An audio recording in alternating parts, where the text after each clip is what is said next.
My dear Shine family members, good morning.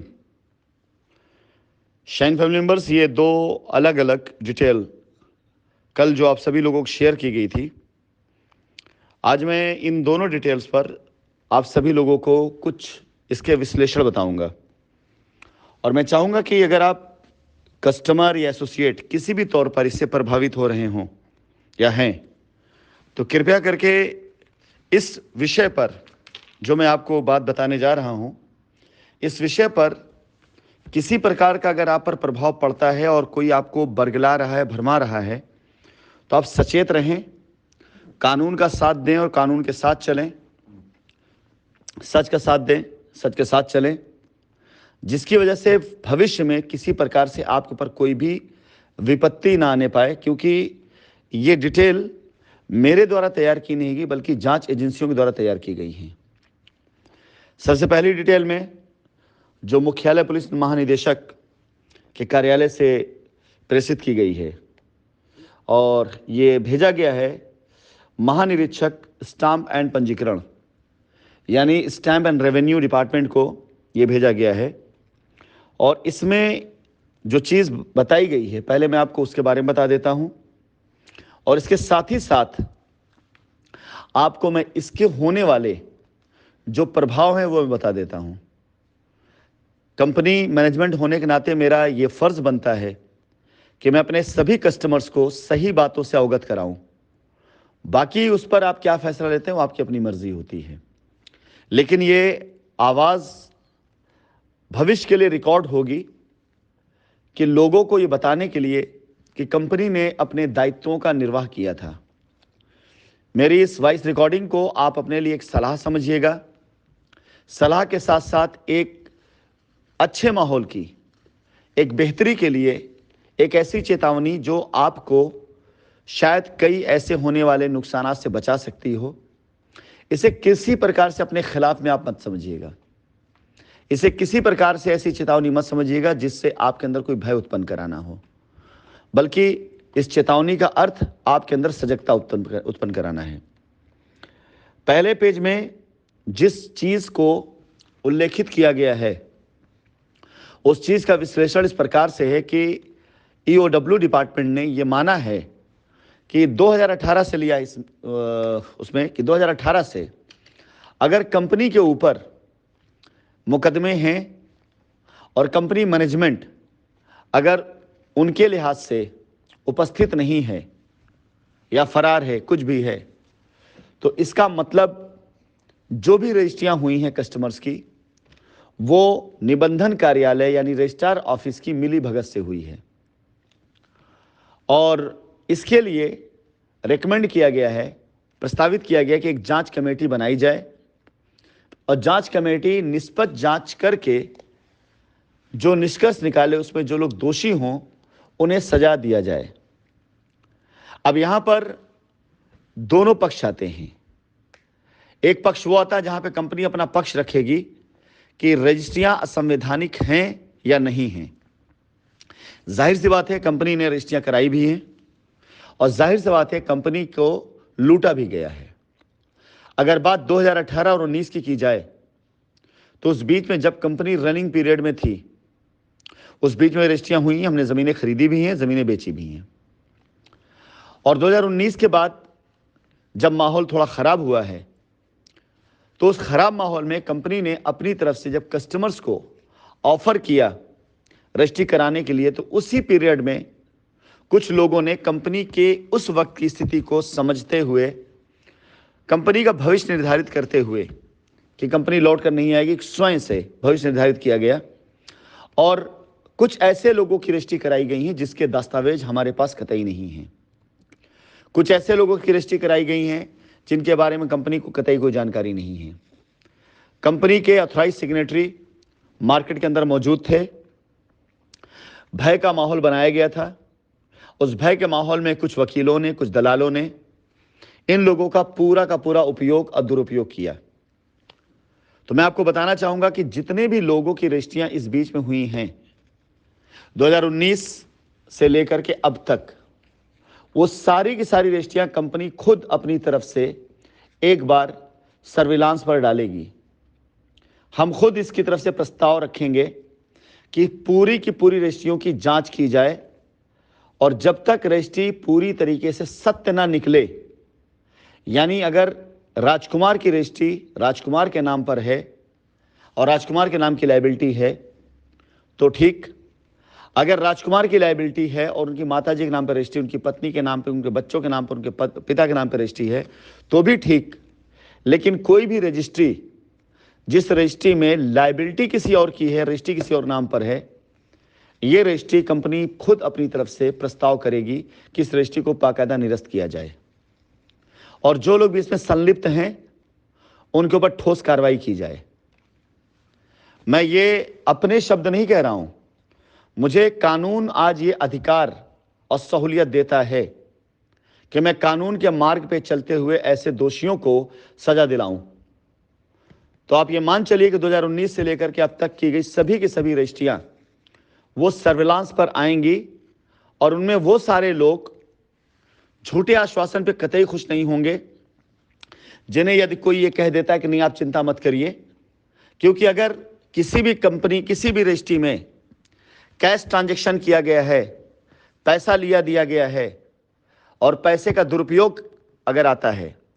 तो आप ये मान के चलिए कि वो सिर्फ रजिस्ट्री नहीं निरस्त होगी बल्कि उसके ऊपर कानूनी कार्रवाई भी होगी। ये मेरे कहे नहीं, ये संविधान कहता है। जिस जगह आज ये पूरी तरीके से जांच पहुंच चुकी है, इस जगह पर इसमें त्रुटि या भ्रामक बयान या ऐसा कोई भी इल्लीगल वर्क या ऐसा कोई भी इल्लीगल एक्टिविटी यदि किसी के द्वारा भी इन्वॉल्व होती, चाहे वो गवाह हो, चाहे वो ऑथराइज्ड सिग्नेटरी हो, चाहे वो कोई भी व्यक्ति हो, माननीय न्यायालय की तरफ से जहां तक मैं समझता हूं जो प्रोसीजर है उसमें ऐसे हर एक व्यक्ति को दोषी बनाते हुए उनके खिलाफ एफआईआर दर्ज करा दी जाएगी। ये प्रोविजन है कि अगर आप एक कंपनी जिसके ऊपर इस प्रकार के आरोप लग रहे हैं, जहां जांच चल रही है, जहां पैसों का लेन देन का इतना बड़ा आरोप लगाया जा रहा है, अगर उसमें बहती गंगा में किसी ने हाथ धोया है तो आप विश्वास जाने ये कानून कहता है, मैं नहीं कहता हूं। इसलिए मेरा बारंबार आपसे निवेदन है कि यदि आपने रजिस्ट्री गलत कराई है या किसी ने आपको बरगला कर गलत रजिस्ट्री करा दी है या किसी ने आपसे पैसा अपने अकाउंट में ले करके आपको यह कह दिया है कि रजिस्ट्री आपकी जो है वो वैलिड है, कुछ भी किया उन्होंने, यदि आप अपनी रजिस्ट्री को पूरी तरह से खुद देखें और आपको लगता है कि इस रजिस्ट्री में कहीं कोई गलत चीज़ नहीं इस्तेमाल किया गया है तो ठीक है, लेकिन यदि आपको ज़रा भी शंका होती है तो मेरा आपसे निवेदन है कि तुरंत का तुरंत ऐसी चीज़ों पर एक्शन लेना शुरू करें। अन्यथा यदि माननीय न्यायालय के अंदर ये बात साबित हो जाती है कि पैसे का दुरुपयोग यहीं के लोगों ने किया है, तो विश्वास जाने ये जांच का दायरा बहुत लोगों पे जाकर जाएगा, और होना ही होना है। क्यों? क्योंकि ये भी प्रोविजन है। अगर गबन हुआ है और कंपनी ने नहीं किया है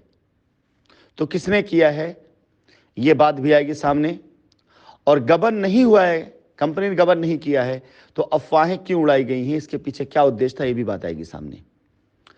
एक और बहुत महत्वपूर्ण सूचना, वो सूचना इस बात की है कि बहुत से लोग जिन्होंने कंपनी से या कंपनी के जमीनों को अपने नाम पर उस समय करा लिया था,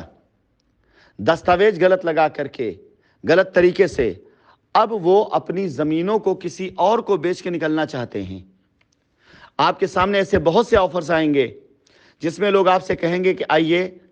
शाइन वैली में रजिस्ट्री करा लीजिए, मेरे पास ज़मीन है, कंपनी नहीं मेरी ज़मीन है, मैं आपको लिख दूंगा। बहुत से लोग ऐसे होंगे जो कहेंगे कि आइए वैदिक विहार में रजिस्ट्री करा लीजिए,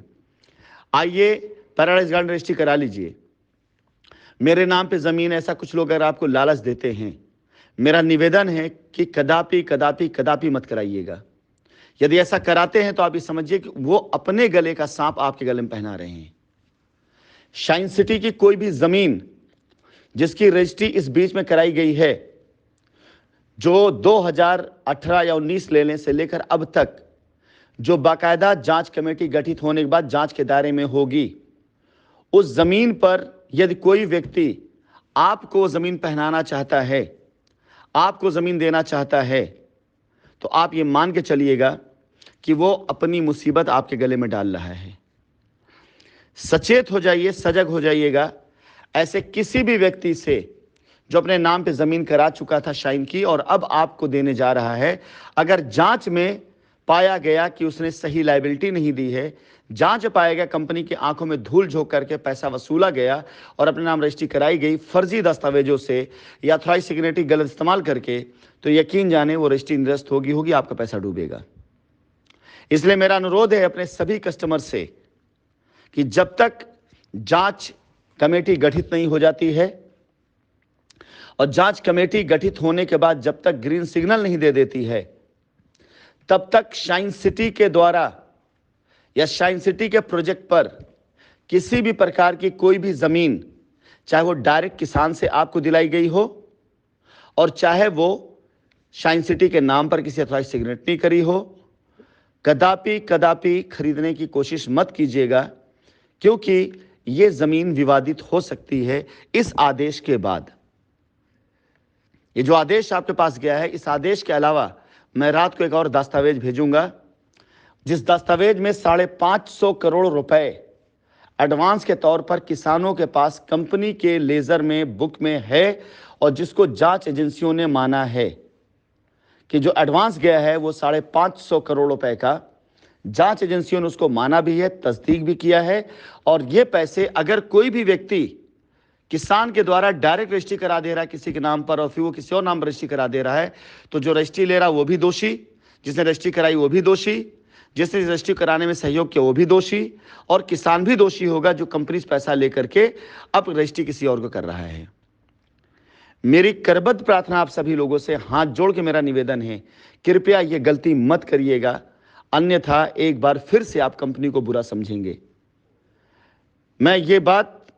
उन ग्राहक से कह रहा हूं या उन एसोसिएट्स कर जो अब नए ग्राहक बनने जा रहे हैं, इन लोगों के द्वारा, जिन लोगों ने शाइन सिटी की लायबिलिटी उतारने के नाम पर पहले रजिस्ट्री है तो अपने नाम या अपने रिश्तेदारों के नाम करा ली और अब उन रिश्तेदारों से जमीन की रजिस्ट्री आपके नाम पे करने जा रहे हैं। मेरे संज्ञान में ऐसा बहुत आया कि लखनऊ के अंदर कुछ लोग अपने ऑफिसेज बना करके कंपनी के द्वारा पूर्व में बेची गई जमीन या खुद के नाम की गई जमीन का सौदा कर रहे हैं। मैं अनुरोध करूंगा सभी लोगों से कि ऐसे किसी जमीन का सौदा आप कभी भी मत करिएगा, अन्यथा आपके हाथ में न तो जमीन आएगी और आपका पैसा भी डूबेगा। अगला जो पिक्टोरियल मैसेज है इसके बारे में और एक और मैं डिटेल भेजूंगा उसके बारे में मैं आप सभी लोगों को अब से 2 घंटे के बाद अवगत कराऊंगा। ये वॉइस नोट बहुत लंबी ना हो जाए, इसलिए इस वॉइस नोट को मैं यहीं ख़त्म करता हूं और इस वॉइस नोट को हर उस शख्स तक ज़रूर पहुंचाइए जिसने रजिस्ट्री कराई है लेकिन दस्तावेज नहीं दिया है, जिसने रजिस्ट्री कराई है लेकिन उसकी लायबिलिटी नहीं थी, जिसने रजिस्ट्री कराई है बट जिसके प्रमाण नहीं है। ऐसे बहुत से नाम और ऐसे बहुत से नामों की लिस्ट, सूची तैयार हो भी रही है, हमारे द्वारा भी एजेंसी को दी जाएगी और एजेंसियों के द्वारा भी तैयार की जा रही है। आने वाले निकट भविष्य में ऐसी सभी लोगों के ऊपर एक्शन होगा जो लोग ऐसे कृत्यों के भागीदार होंगे। धन्यवाद।